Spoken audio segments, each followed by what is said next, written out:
Shalom friends, एक बार फिर से आप सभी का स्वागत है। आज मैं आपके लिए लेकर आई हूँ एक 1 ईयर बाइबल रीडिंग कैलेंडर। अगर आपका कोई बाइबल रीडिंग रूटीन नहीं है और आप कभी भी अपनी पूरी बाइबल कंप्लीट नहीं कर पाए हैं, तो ये वीडियो आपके लिए है। इसमें ओल्ड टेस्टमेंट और न्यू टेस्टमेंट के सभी चैप्टर्स को डे वाइज ऑर्गेनाइज किया गया है। डे 1 से लेकर डे 365 तक के सभी चैप्टर्स आपको यहाँ मिलेंगे। डे 365 पर आप अपनी पूरी बाइबल कंप्लीट कर पाएंगे, तो आप इसके द्वारा आशीषित हों। और अगर आपको ये वीडियो पसंद आती है तो आप अपने फैमिली और फ्रेंड्स से शेयर करें, और अगर आप चाहें तो आप सब्सक्राइब, लाइक और कमेंट भी करें और बेल आइकन को प्रेस करके नोटिफिकेशन ऑन करना ना भूलें। So praise the lord, shalom to everyone. Let's get started. Day 138, chapter number 20, राजा हिजकिया का मृत्यु से बचना। उन दिनों में हिजकिया ऐसा रोगी हुआ कि मरने पर था, और आमोस के पुत्र यशाया भविष्यद्वक्ता ने उसके पास जाकर कहा, यहोवा यों कहता है कि अपने घराने के विषय जो आज्ञा देनी हो वह दे, क्योंकि तू नहीं बचेगा, मर जाएगा। तब उसने दीवार की ओर मुंह फेर यहोवा से प्रार्थना करके कहा, हे यहोवा, मैं विनती करता हूँ, स्मरण कर कि मैं सच्चाई और खरे मन से अपने को तेरे सम्मुख जानकर चलता आया हूँ, और जो तुझे अच्छा लगता है वही मैं करता आया हूँ। तब हिजकिया फूट फूट कर रोया। तब ऐसा हुआ कि यशाया आंगन के बीच तक जाने भी ना पाया था कि यहोवा का यह वचन उसके पास पहुंचा, लौटकर मेरी प्रजा के प्रधान हिजकिया से कह कि तेरे मूल पुरुष दाऊद का परमेश्वर यहोवा यो कहता है कि मैंने तेरी प्रार्थना सुनी और तेरे आंसू देखे हैं। देख, मैं तुझे चंगा करता हूँ। परसों तू यहोवा के भवन में जा सकेगा। मैं तेरी आयु 15 वर्ष और बढ़ा दूंगा। मैं अश्शूर के राजा के हाथ से तुझे और इस नगर को बचाऊंगा, और मैं अपने निमित्त और अपने दास दाऊद के निमित्त इस नगर की रक्षा करूंगा। तब यशाया ने कहा, अंजीरों की एक टिकिया लो। जब उन्होंने उसे लेकर फोड़े पर बांधा, तब वह चंगा हो गया। हिजकिया ने यशाया से पूछा, यहोवा जो मुझे चंगा करेगा और मैं परसों यहोवा के भवन में जा सकूंगा, इसका क्या चिन्ह होगा? यशाया ने कहा, यहोवा जो अपने कहे हुए वचन को पूरा करेगा। इस बात का यहोवा की ओर से तेरे लिए यह चिन्ह होगा कि धूप घड़ी की छाया 10 अंश आगे बढ़ जाएगी या 10 अंश घट जाएगी। हिजकिया ने कहा, छाया का 10 अंश आगे बढ़ना तो हल्की बात है, इसलिए ऐसा हो कि छाया 10 अंश पीछे लौट जाए। तब यशाया भविष्यद्वक्ता ने यहोवा को पुकारा, और आहाज की धूप घड़ी की छाया जो 10 अंश ढल चुकी थी, यहोवा ने उसको पीछे की ओर लौटा दिया। बेबीलोन के दूतों का आगमन। उस समय बलदान का पुत्र बरोदक बलदान, जो बेबीलोन का राजा था, उसने हिजकिया के रोगी होने की चर्चा सुनकर उसके पास पत्री और भेंट भेजी। उनके लाने वालों की मानकर हिजकिया ने उनको अपने अनमोल पदार्थों का सब भंडार और चांदी और सोना और सुगंध द्रव्य और उत्तम तेल और अपने हथियारों का पूरा घर और अपने भंडारों में जो जो वस्तुएं थीं वे सब दिखाई। हिजकिया के भवन और राज्य भर में कोई ऐसी वस्तु ना रही जो उसने उन्हें ना दिखाई हो। तब यशाया भविष्यद्वक्ता ने हिजकिया राजा के पास जाकर पूछा, वे मनुष्य क्या कह गए और कहाँ से तेरे पास आए थे? हिजकिया ने कहा, वे तो दूर देश से अर्थात बेबीलोन से आए थे। फिर उसने पूछा, तेरे भवन में उन्होंने क्या क्या देखा है? हिजकिया ने कहा, जो कुछ मेरे भवन में है वह सब उन्होंने देखा। मेरे भंडारों में कोई ऐसी वस्तु नहीं जो मैंने उन्हें ना दिखाई हो। तब यशाया ने हिजकिया से कहा, यहोवा का वचन सुन ले। ऐसे दिन आने वाले हैं जिनमें जो कुछ तेरे भवन में है और जो कुछ तेरे पुरखाओं का रखा हुआ आज के दिन तक भंडारों में है, वह सब बेबीलोन को उठ जाएगा। यहोवा यह कहता है कि कोई वस्तु ना बचेगी, और जो पुत्र तेरे वंश में उत्पन्न हो उनमें से भी कुछ को वे बंदी बनाकर ले जाएंगे, और वे खोजे बनकर बेबीलोन के राजभवन में रहेंगे। तब हिजकिया ने यशाया से कहा, यहोवा का वचन जो तूने कहा है वह भला ही है, क्योंकि उसने सोचा, यदि मेरे दिनों में शांति और सच्चाई बनी रहेगी तो क्या यह भला नहीं है? हिजकिया के राज्य का अंत। हिजकिया के और सब काम और उसकी सारी वीरता और किस रीति उसने एक जलाशय और नहर खुदवाकर नगर में पानी पहुंचा दिया, यह सब क्या यहूदा के राजाओं के इतिहास की पुस्तक में नहीं लिखा है? अंत में हिजकिया अपने पुरखाओं के संग सो गया, और उसका पुत्र मनश्शे उसके स्थान पर राज्य करने लगा। चैप्टर नंबर 21, यहूदा का राजा मनश्शे। जब मनश्शे राज्य करने लगा तब वह 12 वर्ष का था, और यरूशलेम में 55 वर्ष तक राज्य करता रहा, और उसकी माता का नाम हेप्सीबा था। उसने उन जातियों के घिनौने कामों के अनुसार जिनको यहोवा ने इजराइलियों के सामने देश से निकाल दिया था वह किया जो यहोवा की दृष्टि में बुरा था। उसने उन ऊंचे स्थानों को जिनको उसके पिता हिजकिय्याह ने नष्ट किया था फिर बनाया और इजराइल के राजा अहाब के समान बाल के लिए वेदियां और एक अशेरा बनवाई और आकाश के सारे गणों को दंडवत और उनकी उपासना करता रहा। उसने यहोवा के उस भवन में वेदियां बनाई जिसके विषय यहोवा ने कहा था, यरूशलेम में मैं अपना नाम रखूंगा। वरन यहोवा के भवन के दोनों आंगनों में भी उसने आकाश के सारे गणों के लिए वेदियां बनाई। फिर उसने अपने बेटे को आग में होम करके चढ़ाया और शुभ अशुभ मुहूर्तों को मानता और टोना करता और ओझों और भूत सिद्धि वालों से व्यवहार करता था। उसने ऐसे बहुत से काम किए जो यहोवा की दृष्टि में बुरे हैं और जिनसे वह क्रोधित होता है। अशेरा की जो मूर्ति उसने खुदवाई उसको उसने उस भवन में स्थापित किया जिसके विषय यहोवा ने दाऊद और उसके पुत्र सुलेमान से कहा था, इस भवन में और यरूशलेम में जिसको मैंने इजराइल के सब गोत्रों में से चुन लिया है मैं सदैव अपना नाम रखूंगा। और यदि वे मेरी सब आज्ञाओं के और मेरे दास मूसा के द्वारा दी हुई व्यवस्था के अनुसार करने की चौकसी करें तो मैं ऐसा ना करूंगा कि जो देश मैंने इजराइल के पुरखाओं को दिया था उससे वे फिर निकलकर मारे मारे फिरें। परंतु उन्होंने ना माना, वरन मनश्शे ने उनको यहाँ तक भटका दिया कि उन्होंने उन जातियों से भी बढ़कर बुराई की जिनका यहोवा ने इजराइलियों के सामने से विनाश किया था।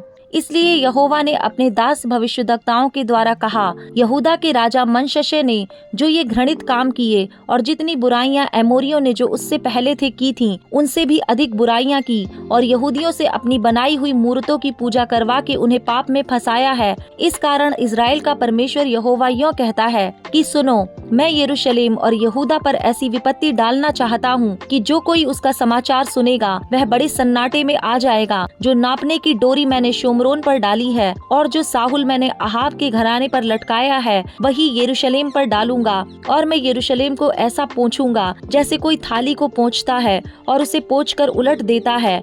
मैं अपने निज भाग के बचे हुओं को त्याग कर शत्रुओं के हाथ में कर दूंगा और वे अपने सब शत्रुओं के लिए लूट और धन बन जाएंगे। इसका कारण यह है कि जब से उनके पुरखा मिस्र से निकले तब से आज के दिन तक वे वह काम करके जो मेरी दृष्टि में बुरा है मुझे क्रोध दिलाते आ रहे हैं। मनश्शे ने न केवल वह काम करा के यहूदियों से पाप कराया जो यहोवा की दृष्टि में बुरा है, वरन निर्दोषों का खून बहुत बहाया, यहाँ तक कि उसने यरूशलेम को एक सिरे से दूसरे सिरे तक खून से भर दिया। मनश्शे के और सब काम जो उसने किए और जो पाप उसने किए वह सब क्या यहूदा के राजाओं के इतिहास की पुस्तक में नहीं लिखा है। अंत में मनश्शे अपने पुरखाओं के संग सो गया और उसे उसके भवन की बारी में जो उज्जर की बारी कहलाती थी मिट्टी दी गई और उसका पुत्र आमोन उसके स्थान पर राजा हुआ। यहूदा का राजा आमोन। जब आमोन राज्य करने लगा तब वह 22 वर्ष का था और यरूशलेम में 2 वर्ष तक राज्य करता रहा। और उसकी माता का नाम मशुल्लेमेत था जो योतबा वासी हारूस की बेटी थी। उसने अपने पिता मनश्शे के समान वह किया जो यहोवा की दृष्टि में बुरा है। वह पूरी रीति से अपने पिता के समान चाल चला और जिन मूर्तों की उपासना उसका पिता करता था उनकी वह भी उपासना करता और उन्हें दंडवत करता था। उसने अपने पितरों के परमेश्वर यहोवा को त्याग दिया और यहोवा के मार्ग पर ना चला। आमोन के कर्मचारियों ने विद्रोह की गोष्ठी करके राजा को उसी के भवन में मार डाला। तब प्रजा के लोगों ने उन सबों को मार डाला जिन्होंने राजा आमोन के विरुद्ध विद्रोह की गोष्ठी की थी और लोगों ने उसके पुत्र योशिय्याह को उसके स्थान पर राजा बनाया। आमोन के और काम जो उसने किए वह क्या यहूदा के राजाओं के इतिहास की पुस्तक में नहीं लिखे हैं। उसे भी उज्जर की बारी में उसकी निज कब्र में मिट्टी दी गई और उसका पुत्र योशिय्याह उसके स्थान पर राज्य करने लगा। Chapter number 22। यहूदा का राजा योशिय्याह। जब योशिय्याह राज्य करने लगा तब वह 8 वर्ष का था और यरूशलेम में 31 वर्ष तक राज्य करता रहा। उसकी माता का नाम यदीदा था जो बोस्कत वासी अदाया की बेटी थी। उसने वह किया जो यहोवा की दृष्टि में ठीक है और जिस मार्ग पर उसका मूल पुरुष दाऊद चला ठीक उसी मार्ग पर वह भी चला और उससे ना तो दाहिनी ओर और न बाईं ओर मुड़ा। व्यवस्था की पुस्तक का मिलना। अपने राज्य के 18वें वर्ष में राजा योशिय्याह ने असल्याह के पुत्र शापान मंत्री को जो मशुल्लाम का पोता था यहोवा के भवन में यह कहकर भेजा, हिल्किय्याह महायाजक के पास जाकर कह कि जो चांदी यहोवा के भवन में लाई गई है और द्वारपालों ने प्रजा से इकट्ठी की है, उसको जोड़कर उन काम करने वालों को सौंप दे जो यहोवा के भवन के काम पर मुखिया हैं। फिर वे उसको यहोवा के भवन में काम करने वाले कारीगरों को दें, इसलिए कि उसमें जो कुछ टूटा फूटा हो उसकी वे मरम्मत करें, अर्थात बढ़इयों, राजमिस्त्रियों और संग तराशों को दें, और भवन की मरम्मत के लिए लकड़ी और गढ़े हुए पत्थर मोल लेने में लगाएं। परंतु जिनके हाथ में वह चांदी सौंपी गई उनसे हिसाब ना लिया गया, क्योंकि वे सच्चाई से काम करते थे। हिल्किय्याह महायाजक ने शापान मंत्री से कहा, मुझे यहोवा के भवन में व्यवस्था की पुस्तक मिली है। तब हिल्किय्याह ने शापान को वह पुस्तक दी और वह उसे पढ़ने लगा। तब शापान मंत्री ने राजा के पास लौटकर यह संदेश दिया, जो चांदी भवन में मिली उसे तेरे कर्मचारियों ने थैलियों में डालकर उनको सौंप दिया जो यहोवा के भवन में काम करने वाले हैं। फिर शापान ने राजा को यह भी बताया, हिल्किय्याह याजक ने उसे एक पुस्तक दी है। तब शापान उसे राजा को पढ़कर सुनाने लगा। व्यवस्था की उस पुस्तक की बातें सुनकर राजा ने अपने वस्त्र फाड़े। फिर उसने हिल्किय्याह याजक, शापान के पुत्र अहीकाम, मीकायाह के पुत्र अकबोर, शापान मंत्री और असाया नामक अपने कर्मचारी को आज्ञा दी, यह पुस्तक जो मिली है उसकी बातों के विषय तुम जाकर मेरी और प्रजा की और सब यहूदियों की ओर से यहोवा से पूछो, क्योंकि यहोवा की बड़ी ही जलजलाहट हम पर इस कारण भड़की है कि हमारे पुरखाओं ने इस पुस्तक की बातें ना मानी कि जो कुछ हमारे लिए लिखा है उसके अनुसार करते। हिल्किय्याह याजक और अहीकाम, अकबोर, शापान और असाया ने हुल्दा नबिया के पास जाकर उससे बातें की। वह उस शल्लूम की पत्नी थी जो तिकवा का पुत्र और हरसर का पोता और वस्त्रों का रखवाला था, और वह स्त्री यरूशलेम के नए मोहल्ले में रहती थी। उसने उनसे कहा, इज़राइल का परमेश्वर यहोवा यो कहता है कि जिस पुरुष ने तुमको मेरे पास भेजा उससे यह कहो, यहोवा यो कहता है कि सुन, जिस पुस्तक को यहूदा के राजा ने पढ़ा है उसकी सब बातों के अनुसार मैं इस स्थान और उसके निवासियों पर विपत्ति डालने पर हूँ। उन लोगों ने मुझे त्याग कर पराये देवताओं के लिए धूप जलाया और अपनी बनाई हुई सब वस्तुओं के द्वारा मुझे क्रोध दिलाया है। इस कारण मेरी जलजलाहट इस स्थान पर भड़केगी और फिर शांत ना होगी। परंतु यहूदा का राजा जिसने तुम्हें यहोवा से पूछने को भेजा है, उससे तुम यो कहो कि इज़राइल का परमेश्वर यहोवा कहता है, इसलिए कि तू वे बातें सुनकर दीन हुआ और मेरी वे बातें सुनकर कि इस स्थान और इसके निवासियों को देखकर लोग चकित होंगे और शाप दिया करेंगे। तूने यहोवा के सामने अपना सिर झुकाया और अपने वस्त्र फाड़कर मेरे सामने रोया है। इस कारण मैंने तेरी सुनी है। यहोवा की यही वाणी है। इसलिए देख, मैं ऐसा करूंगा कि तू अपने पुरखाओं के संग मिल जाएगा और तू शांति से अपनी कब्र में पहुंचाया जाएगा, और जो विपत्ति मैं इस स्थान पर डालूंगा उसमें से तुझे अपनी आंखों से कुछ भी देखना ना पड़ेगा। तब उन्होंने लौटकर राजा को यह संदेश दिया। John chapter number 6 verse number 45 to 71। भविष्यद्वक्ताओं के लेखों में यह लिखा है, वे सब परमेश्वर की ओर से सिखाए हुए होंगे। जिस किसी ने पिता से सुना और सीखा है वह मेरे पास आता है। यह नहीं कि किसी ने पिता को देखा है, परंतु जो परमेश्वर की ओर से है केवल उसी ने पिता को देखा है। मैं तुमसे सच सच कहता हूँ कि जो कोई विश्वास करता है अनंत जीवन उसी का है। जीवन की रोटी मैं हूँ। तुम्हारे बाप दादों ने जंगल में मन्ना खाया और मर गए। यह वह रोटी है जो स्वर्ग से उतरती है, ताकि मनुष्य उसमें से खाएं और ना मरें। जीवन की रोटी जो स्वर्ग से उतरी मैं हूँ। यदि कोई इस रोटी में से खाए तो सर्वदा जीवित रहेगा, और जो रोटी मैं जगत के जीवन के लिए दूंगा वह मेरा मांस है।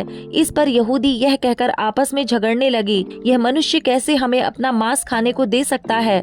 यीशु ने उनसे कहा, मैं तुमसे सच सच कहता हूँ कि जब तक तुम मनुष्य के पुत्र का मांस ना खाओ और उसका लहू ना पियो, तुम में जीवन नहीं। जो मेरा मांस खाता और मेरा लहू पीता है अनंत जीवन उसी का है, और मैं उसे अंतिम दिन फिर जिला उठाऊंगा। क्योंकि मेरा मांस वास्तव में खाने की वस्तु है और मेरा लहू वास्तव में पीने की वस्तु है। जो मेरा मांस खाता और मेरा लहू पीता है वह मुझ में स्थिर बना रहता है और मैं उसमें। जैसा जीविते पिता ने मुझे भेजा और मैं पिता के कारण जीवित हूँ, वैसा ही वह भी जो मुझे खाएगा मेरे कारण जीवित रहेगा। जो रोटी स्वर्ग से उतरी यही है, उस रोटी के समान नहीं जिसे बाप दादों ने खाया और मर गए। जो कोई यह रोटी खाएगा वह सर्वदा जीवित रहेगा। ये बातें उसने कफरनहूम के एक आराधनालय में उपदेश देते समय कहीं। अनंत जीवन के वचन। उसके चेलों में से बहुतों ने यह सुनकर कहा, यह कठोर बात है, इसे कौन सुन सकता है। यीशु ने अपने मन में यह जानकर कि मेरे चेले आपस में इस बात पर कुड़कुड़ाते हैं, उनसे पूछा, क्या इस बात से तुम्हें ठोकर लगती है? यदि तुम मनुष्य के पुत्र को जहाँ वह पहले था वहाँ ऊपर जाते देखोगे तो क्या होगा? आत्मा तो जीवनदायक है, शरीर से कुछ लाभ नहीं। जो बातें मैंने तुमसे कही हैं वे आत्मा है और जीवन भी हैं, परंतु तुम में से कुछ ऐसे हैं जो विश्वास नहीं करते। क्योंकि यीशु पहले ही से जानता था कि जो विश्वास नहीं करते वे कौन हैं और कौन मुझे पकड़वाएगा। और उसने कहा, इसीलिए मैंने तुमसे कहा था कि जब तक किसी को पिता की ओर से यह वरदान ना दिया जाए तब तक वह मेरे पास नहीं आ सकता। पतरस का विश्वास। इस पर उसके चेलों में से बहुत से उल्टे फिर गए और उसके बाद उसके साथ ना चले। तब यीशु ने उन 12 से कहा, क्या तुम भी चले जाना चाहते हो? शमौन पतरस ने उसको उत्तर दिया, हे प्रभु, हम किसके पास जाएं? अनंत जीवन की बातें तो तेरे ही पास हैं और हमने विश्वास किया और जान गए हैं कि परमेश्वर का पवित्र जन तू ही है। यीशु ने उन्हें उत्तर दिया, क्या मैंने तुम 12 को नहीं चुना? तो भी तुम में से एक व्यक्ति शैतान है। यह उसने शमौन इस्करियोती के पुत्र यहूदा के विषय में कहा था, क्योंकि वही जो 12 में से एक था उसे पकड़वाने को था।